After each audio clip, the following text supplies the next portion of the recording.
And Rabbi Yochanan says, Kol malach u'malach memune li'ipara onesh avera achat. Every single angel is designated for a person for one of their sins. Angel, you have one sin, one angel. One sin, another angel. One sin, why? You created them. All these angels are your creations. Every single time, the Gemara says, every single time a person makes a sin, he creates an angel. What's the angel? Angel is not only the witness that goes to Shamayim. Yeah. I'm the one when he ate pig on Tuesday, January 12th. I'm the one. Or I'm the one that he didn't do Birkat HaMazon. And I'm the one that did it every single time you do a sin, come back. Now a guy has a special merit. Why is a special merit? Every time he weighs seed, 150 million show up. He weighs seed, he created 150 million of them. And they're going to come. And what happens? They're not only the witnesses. When a person's neshama leaves his body, they're also the ones that punish him. Now, specifically when it comes to wasting seed, these neshamot that a person created, they want to rip him in half. They want to rip into little pieces. And this is what it says over following. Ve'olichu.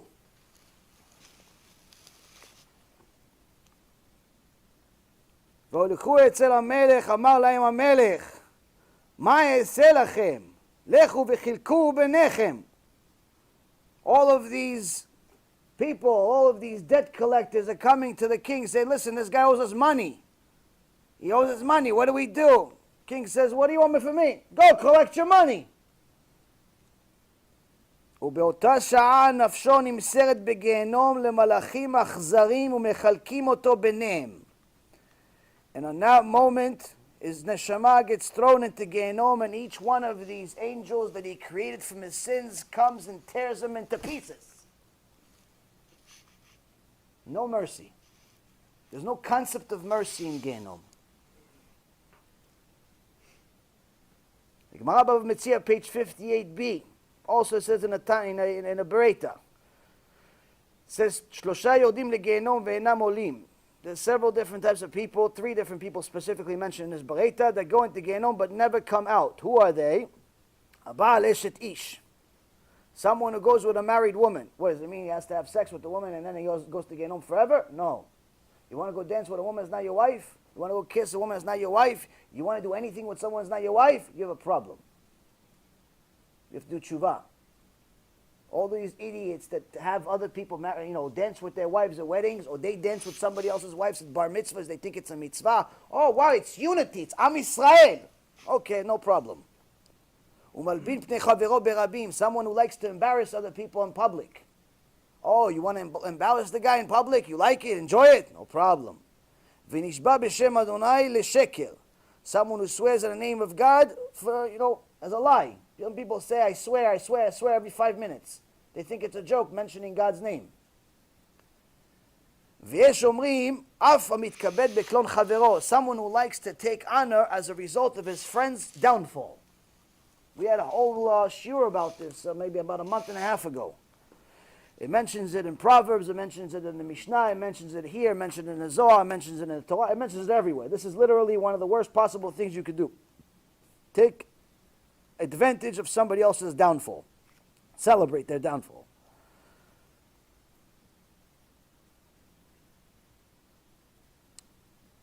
Now, just because somebody arrived at Gehinnom does not mean that they are fixed right away. Why? Because they still have the same nature. It says in the Gemara that people that even at the gate of Gehinnom, they don't do tshuva. The Chassid Yavitz, which remember I told you he's the one that suffered an extraordinary amount of suffering in his life, but he was one of the Gedolei Ador. In Migaloz, Bet Midot, Masechet Gehinnom, in his book, Migdal Oz, Bet Midot, Masechet Gehinnom, Ot Chet, Ot Yud Chet. It says, how does it say that people don't even do tshuva at the gate of Gehinnom? How's it possible?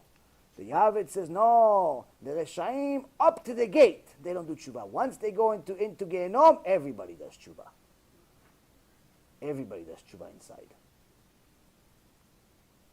But unfortunately, they don't change their nature right away. If there were thieves in this world, there are thieves over there. It says here, and some of them, when they take him from the snow to the fire, and the fire and the snow, notlin sheleg v'notlin tachat beit shechyan, they take some of the snow and they put it on their armpits. Why? Hopefully it's going to cool them off when they're in the fire moments later.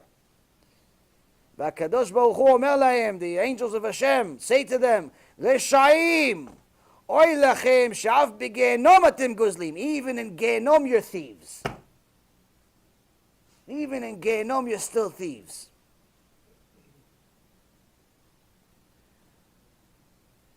Based on a verse from Job 24, verse 19. Chapter 24, verse 19. Gam chom yigzelu mimei sheleg sheol chatau, klomar af b'sheol chatau. In essence, the verse is saying that even in Gehinnom, they sin. Even in Gehinnom, they sin.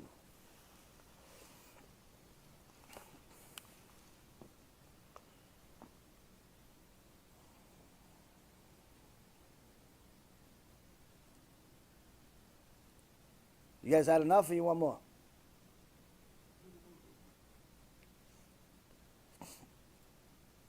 In the Zohar Chadash, they give details of each mador. Each one has a different name. The first mador, the first part of Gehinnom is called bowl, like a hole. What kind of hole? Similar hole, like for example, the tribe threw Yosef HaTzadik into a bowl, into a hole.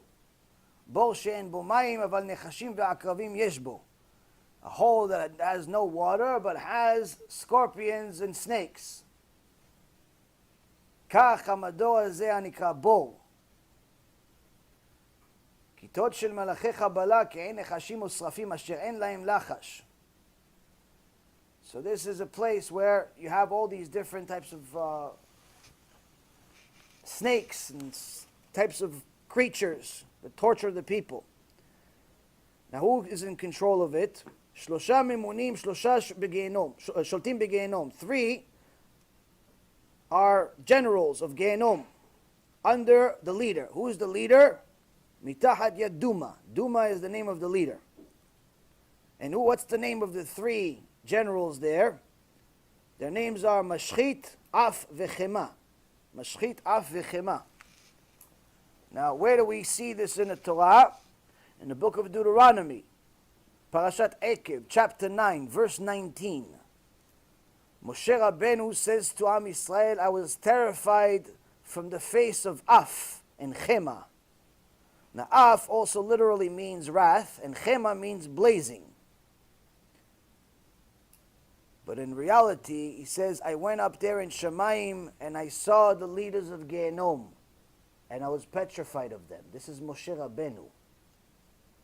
We're not scared of God. He was scared of them. Do you understand? Difference is, he knows. We're still clueless. So, B'ezrat Hashem, hopefully this helps us become somewhat of a clue.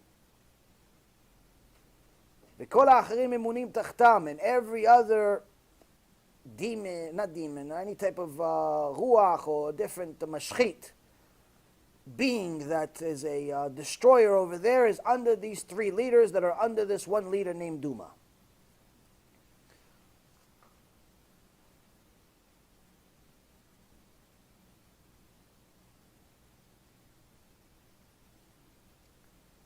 And every section is full of malachei Kabbalah, it's full of these destroying angels.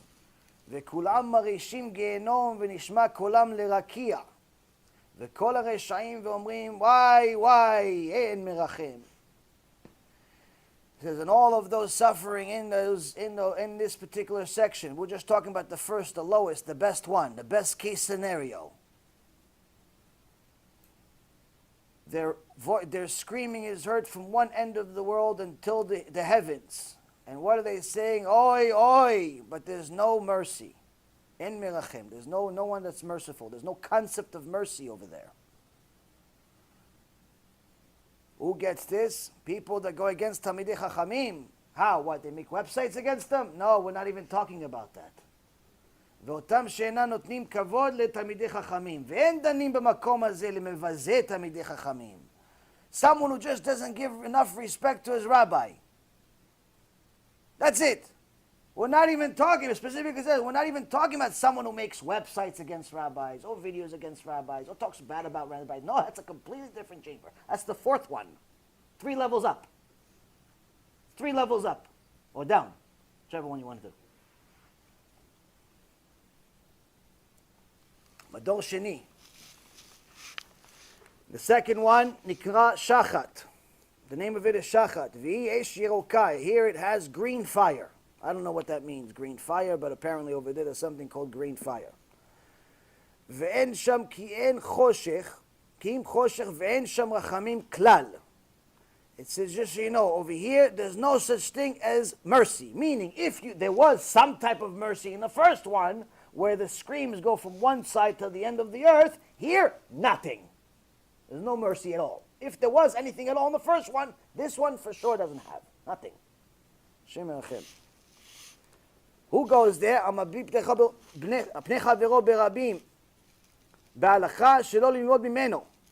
Someone who embarrasses another person and tells people, don't learn from him. He says scary stuff. He has shiurim about Gehinnom. He has shiurim about wasting seed, about Mechalel Shabbat, about wigs that are not kosher. He says things that are Torah, but he's scary. Don't learn from him. המתכבד בכלום חברו והיודע שחברו ייכשל בהלכה אחת והם בעיר אחת ואינו מודיע קודם שייכשל וישמח הוא או אחרים. Says someone who knowingly lets another person fail in certain halakha and sin, and he's happy. Why he's happy? Oh, see, he doesn't know what he's talking about. Yeah, but you could have told him. You knew that he's not allowed to do this. You knew that he was about to do it. You still let him sin. What is it relevant to?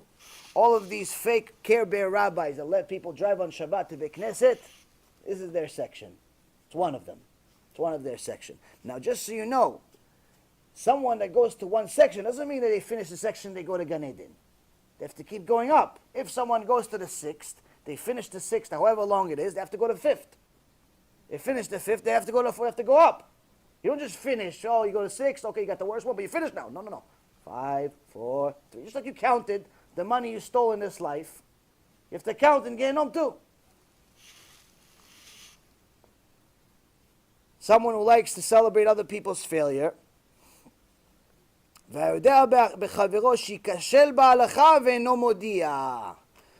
who knows that another person is going to make a sin, but doesn't tell him, doesn't rebuke him, doesn't tell him the truth. Hey, by the way, you know you're not allowed to drive on Shabbat. Hey, by the way, you know you're not allowed to eat there, it's not kosher. Hey, by the way, you know you're not allowed to do this, you're not allowed to do it. Doesn't tell him. No, let him find out on his own. He'll find. Hashem will tell him. Hashem will tell him. All those people will say, Hashem will tell him. It's okay, no problem. We have a section for you. Department. Compartmentalize. Right over here. Here's a section for the people who said Hashem is going to tell him. Hey, he's telling you now.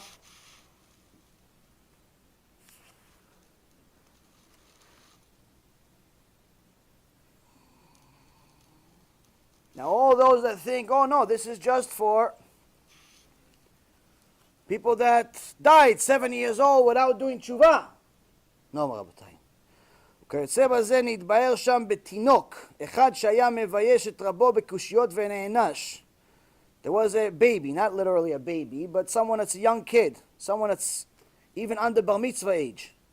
They used to ask his rabbi questions knowing that he doesn't know the answer. Just to bust his chops. He liked it. He liked asking his rabbi, knowing he doesn't know. He didn't go to another rabbi. This rabbi doesn't know anything about science. You know, not every rabbi is an expert in science. Not every rabbi is an expert in halachat Shabbat.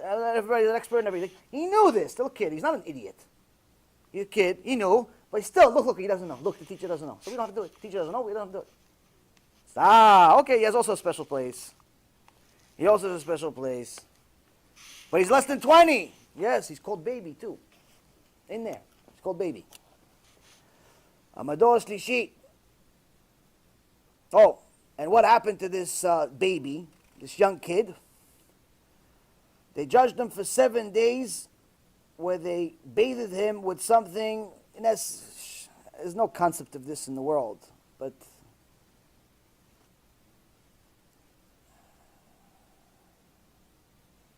they bathe in them, body parts. And in essence, every day they add another body part. You get the point. Mador Shlishi nikra Duma. The third chamber is called Duma. V'sham nidunim kol otam gazei ruach v'mitgae libam. All those arrogant people, all those people that are proud of whatever they are, whatever they think they are, they got a special section. Especially if they do it in the name of Torah. You know, all those people that say, oh, you know how much Gemara I read? You know how much Torah I read? You know how tzaddik I am? You know how tzaddik I am? You know, I wake up at 4 o'clock in the morning. You know me, that whole chip, I know the whole thing. I know the whole thing. Those guys, you have a special level. Special. Who else? Someone likes to lend other Jews and charge interest. No, but it's stariska. It's stariska. People have this like loophole. They think they found a loophole to lend other Jews with interest. This is the biggest lie in the business world. I told you, the biggest lie in Judaism today is the wigs. That's the biggest lie in Judaism today. Why? Because people think there's a concept of kosher wig. There's no such thing. Why? We did a research. No. Biggest lie in Jewish business. What's biggest lie in Jewish business? That there's something called a shtariska, and you're allowed to charge other Jews interest as long as you like let them know, and it's like really like, you know, we're a partnership really, but it's not a partnership. The way to do a shtariska is very, very, very difficult. Why? Because if I lend you money, or you lend me money more likely, now that means that if I take the money and I invest it somewhere else, I take the money and I waste it, regardless of what I do with it, I still have to give you the money plus whatever profit you want. That's a loan. What's a kosher stariska? A kosher stariska means that part of the money is lent with 0 interest, and part of the money is invested. What is it? What's the difference between invested and lent? Invested means that if I lose it, you lose it.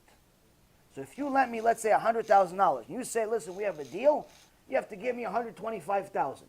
Now, 50,000 out of the 100,000, 50,000 out of the 100,000, it's a loan with no interest, meaning regardless of what I do with the money, I got to give you back the 50,000.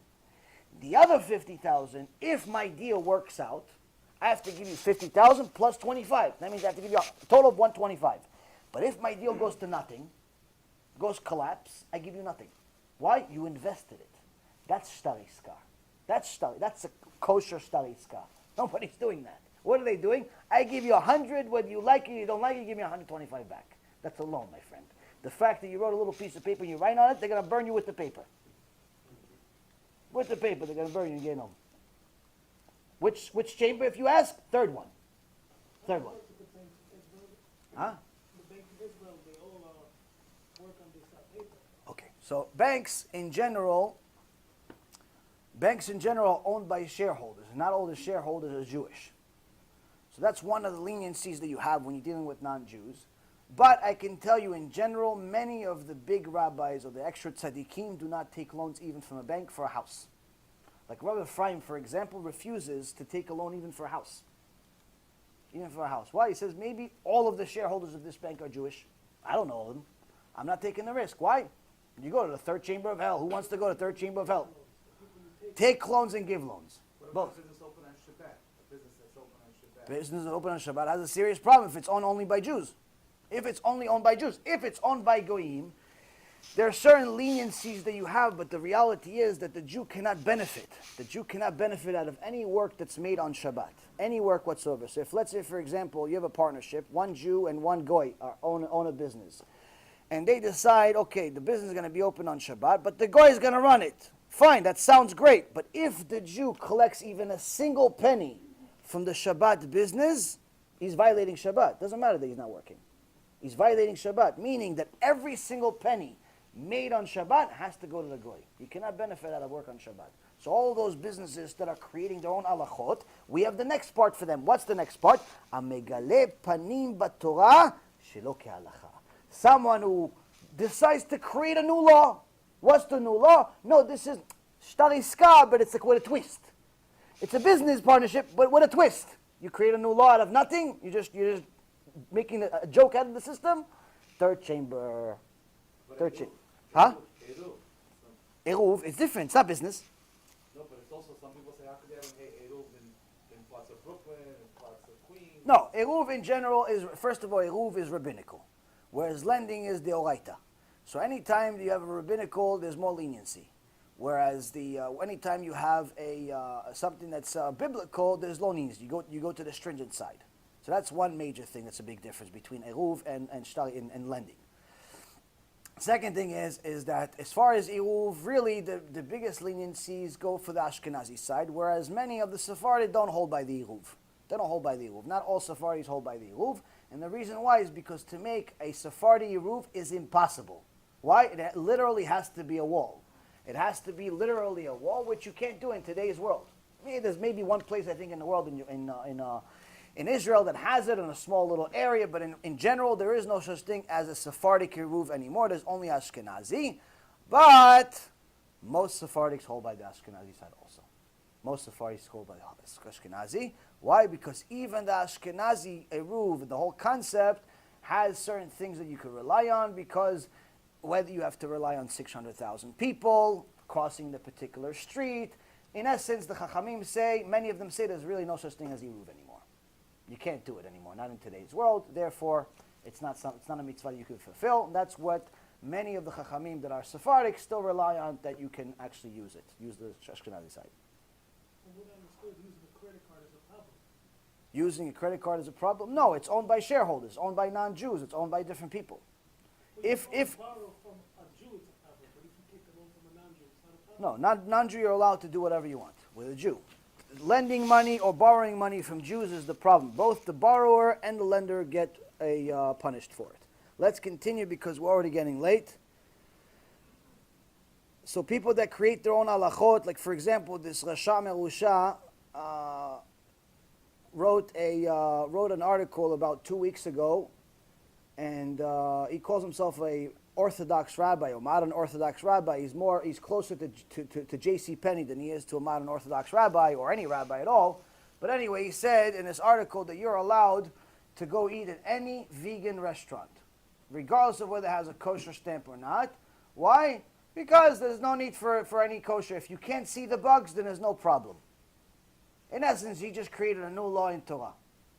He created a new law in Torah. He wrote a whole article about it, and people actually think that you can go to any vegetable restaurant as long as you're just eating the vegetables of the goyim, everything's okay, and that's absolutely not true. Now, why is it not true? Because if you eat non-kosher meat, it's a single sin. If you eat not kosher vegetables, meaning what non-kosher vegetables? There's a bug on it. There's a little fly. Why? Because the goyim are not obligated to clean the flies. They're not obligated to clean the worms. They're not obligated to clean anything. Not obligated to anything. Well, if you eat a worm, you can't really, you can't sue the place. It's not intentionally putting the worm there. Not intentionally putting the thing. And anyway, there's no specific law against it. And even if there was, it's not against their religion. So, point being is that if you go to a non-kosher place, you're guaranteed to eat one of these bugs. And a sin of eating meat that's not kosher is a single sin. A sin of eating a bug is 5 sins. Meaning you're better off eating non-kosher meat than a bug. It's 5 sins. And this imbecile wrote an article saying, no, it's okay, you can go to vegan restaurants. Doesn't matter if it's kosher or not. So this is exactly where he's going, just so you know, in case if he watches this shiur, and he's wondering, where am I going in the future? Gan Eden, Gehinnom? Oh, it's Madosh Lishi. It's the third part. והמתלוצץ על חברו ועל הזקן שכח תלמודו, someone that likes to make fun of somebody that forgot their Torah, especially an older person, somebody that likes to make fun of those people, he has a place in Gehinnom called Mador Shlishi that nikra Duma. That's called Duma. And the Zohar Kadosh in Parashat Truma says that there are spiritual chayot. There are spiritual chayot, spiritual animals, but they're literally the size of planets in some cases, that are sent to this specific Mador, to this specific third Mador, to this Duma. Why? What do they do over there? They dine on the sinners. They eat the sinners piece by piece. They eat them piece by piece. There's nothing that they can do about it, because the soul cannot die there, but they suffer tremendously. Mador Revi, the fourth Mador, fourth chamber, called Tita Yavin. שם נידונים אותם גסי הרוח וכל אותם העונים עזות לעניים המדוכאים. Those, there's a special place for people that like to make fun of poor people. Somebody poor came to you, tzedakah, go get a job. Go get a job. I work hard for my money. Oh, you like that? Okay, you have a place. Fourth one. You have a special place. Chamber, nice villa waiting for you over there. Like making fun of poor people. Just so you know, Hashem loves poor people. Why? The reason why all the other people go to Gan Eden is usually because of the poor people. Why? You gave him tzedakah. He specifically created poor people so the rest of us can go to Gan Eden giving them tzedakah. So now, instead of doing that, you made fun of them. Go get a job, go get a job. Especially people make fun of avrechim that don't have any money. They come, they collect money for their kids. They collect money for the... Why are you making fun of them? You don't want to give, don't give, whatever. You're whatever. You have a problem in your mind. But to make fun of them? Make fun of somebody that's poor? Like it's his fault? It doesn't matter if he's a Jew or not. Doesn't make a difference. Not to make fun of anybody. והרואה אני בדוחק ואינו מלווהו עד שמבקש ממנו הנאתו. Oh, this is a special type of person. This is a person that sees someone that's in desperate need. Sees someone that is in need, has no money, isn't desperate. He just lost all of his money. He has no money for the rent. He has no money for the mortgage. Miskin. Guy's poor guy. You know he's a miskin. But you're not willing to lend the money until he does you a little favor. I'll give you the money, but you got to do my lawn for the next 3 months. I'll do you a favor, but you got to tutor my kids. I'll lend you the money, but you got to say hello to me. Every time I come to the synagogue, you have to stand up. I'll lend you the money, but you have to ask nicely. Call me on Monday. Call me on Monday and ask me nicely again. I want to hear it. I like to hear it. Ask, you know what? Why don't you ask me in front of the guys? Ask me. No, ask me. I want to see it. Ask me. I say, hey, oh, you want to do that? You want an extra kavod? No problem. You have a special place. Who else? Someone who wastes seed, accidental. What's accidental? You looked at inappropriate things during the day. Gemara Masechet Avodah Zarah says you end up bringing Gehinnom to yourself at night. You ended up wasting seed from your dreams. You ended up dreaming. This is not on purpose. That's a different level. This is Taj Mahal next to it. You did it accidental. Why? Because it's not accidental. You looked where your eyes don't belong. You looked at every woman that walks. You wasted seed at night. Now you have a special place. Who else? There's some people, sometimes they call themselves religious. They say, you know what? You're not allowed to go and be with a Jewish woman, without being married, because then she can't go and go to mikveh. You don't allow a woman that's not married to go to mikveh. And if you go on Nida, Shem Yerachem, what kind of Gehinnom you're going to have? And you're going to have. He says, no, fine. It's okay to go with the non-Jew. Some people have this thought that Jews are allowed to go with non-Jews as long as they're not married. As long as they're not married to the non-Jew, you're allowed. It's like they call practice. I actually heard a Talmid Yeshiva tell me, my Rav told me, yeah, the Goyim are for practice. Hashem Yirachem, Hashem Yirachem, Hashem Yirachem.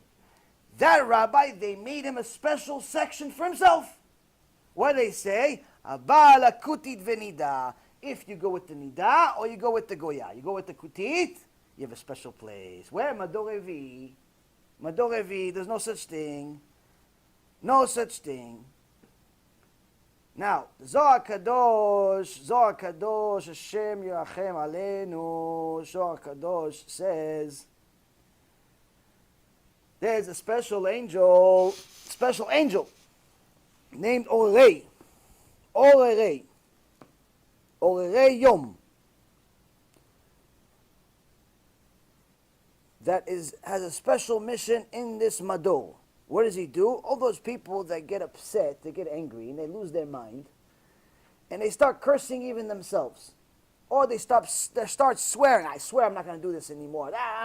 Start losing their mind, start saying even things against themselves, because mamash, they lost their cool, they lost their speech, they lost everything. He says, he has a special mission to deal with them. Where? In this specific Mador. But that's not the part I was saying Hashem Yerachem. What was I saying Hashem Yerachem? There's a special snake called Karaton. Karaton is the one that was also created in creation, similar to Leviathan. Leviathan, which we're going to eat when the Mashiach comes, this is the bad version. Karatona is the one that eats people, or eats their flesh and their skin and all types of horrible, awful things in this B'Shifel Madol. Fourth one.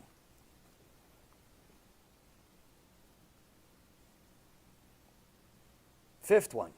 We're almost at the end. Madol Chamishi Nikra Sheol. The fifth one is called Sheol. ושם נידונים המוסרים והאפיקורסים והכופרים בתורה והכופרים בתחיית המתים. All of those people that are apikors, people that go against the Torah, people that heretics, people that are even heretics against one simple thing. They believe everything. They keep Shabbat, they keep everything. But I don't believe resurrection of the dead. Oh, you have a special place. Where? Fifth level. Fifth level. Where else? Zohar Kadosh says, all of those homosexuals, all of those that hurt their brit, this is their place. Right next to Titus. Why? Because the special punishment that happens in this one is they burn them into little ashes and then put them back together again and again and again until no end. Why? Look what you did. Look what you did. All of those people have Shem Yachem, what kind of awful punishment. Sixth one. Mador Shishi Tzalmavit. That's his name, is Tzalmavit. V'sham nidonim kol otam shachvu im imotam v'nida. This is a people that had incest or went with a nida. Oh, you couldn't wait until your wife went to the mikveh? You thought it was a good idea? No problem. Just got worse. But also you have to understand, the Zohar says that even kissing a woman that doesn't belong to you, kissing. We're not talking about intimacy. We're not talking about kissing. She's not your wife? What, she's your friend? You want to be friendly? Oh, because today all the Europeans, they kiss each other on both cheeks? No problem. They have a section 2.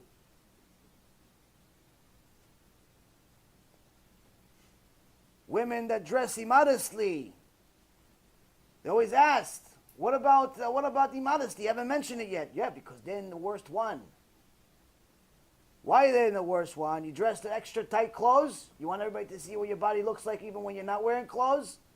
You want everybody to see what you look like? You want everybody to look at you? You want attention? You want attention like a little baby, like my 10-month-old? No problem. You have the 6th level. You'll get a lot of attention there. Tons of attention. Tons of attention. And I also heard the Mekubal Rav Shani. He said this is where the wigs go. This is where the wigs go. This is the section for them. This is the section for them. You have a problem, call him, he'll answer you. He's still alive, Baruch Hashem.